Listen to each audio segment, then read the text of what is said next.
Have you ever found yourself in this situation? You've followed endless advice from so-called gurus, devoured stacks of investing books, and pored over every chart and financial report you could find, yet your results never seem to change. Making steady, long-term gains in the stock market feels impossible. In reality, the deeper you get into technical analysis, the more your losses seem to pile up. It's easy to blame yourself, wondering, am I just not good enough?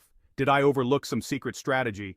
But here's the truth. The real problem is a basic fundamental error in direction. Most investors completely overlook the single most important factor from the very beginning. Many believe that making money in the stock market depends entirely on reading charts for support and resistance, or analyzing how clean a company's financials look and how stable its earnings growth is. I can tell you, honestly, all of these are just surface-level tools, not the core of making money. When the economy is in an uptrend, and there's abundant idle capital in the market, the real question isn't whether a company's books look good, it's where do the people with massive amounts of capital actually want to put their money. Money flows to where the wave is going. If you miss this big direction, no matter how many financial reports you read, you're just rearranging deck chairs on a sinking ship.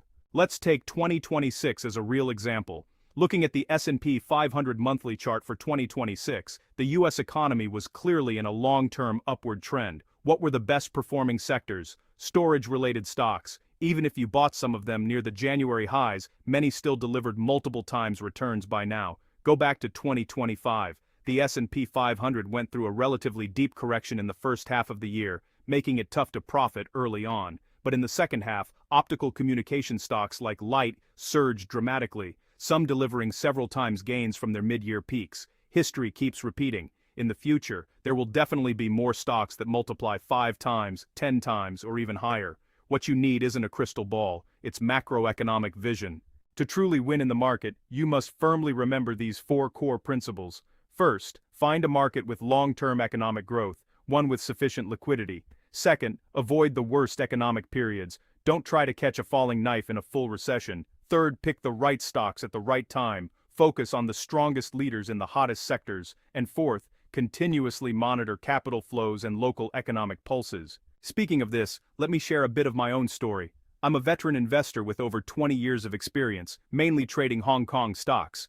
In my first 10 years, I went through multiple bull and bear markets. Although I was profitable overall, I was honestly overly arrogant. I even thought I could become the next Warren Buffett, but reality hit hard when I looked at Hong Kong property prices over the past 30 years. No matter when my friend bought property during that long period, he made money. He didn't spend time studying complex indicators, he simply put his capital into real estate and easily outperformed all my hard work in stocks. In Asian culture, physical property often holds a higher status as an asset class. That was a massive wake-up call for me. True investing isn't about how many professional techniques you master, it's about achieving the highest returns with the least effort and in the shortest time. By 2019, Hong Kong's economy started to decline. Trying to force profits in a market that refuses to rise is just a waste of time and mental energy. When I applied the same macro framework to US stocks, it felt like a completely new world opened up. So the first key realization is, choose a market that can generate long-term profits.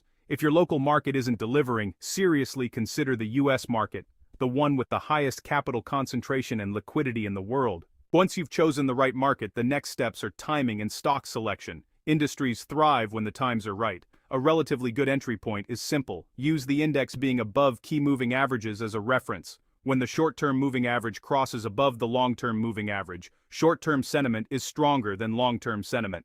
After timing, focus on stock selection. An index is just a basket.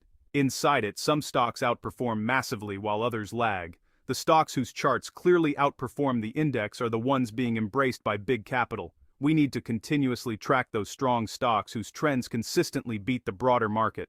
Finally, you must monitor price action every single day. Great stocks can deliver huge gains, but they can also fall sharply when the trend turns. Many people talk about copying Buffett's long-term holding, but for retail investors, that's extremely difficult. My approach is straightforward: set a clear percentage drop from the peak as your exit signal. As long as you pick the right strong stock at the right time, your returns can be multiples higher. Investing isn't about working harder, it's about working smarter and more efficiently. If you want to avoid unnecessary detours, make sure to subscribe to this channel for more insights.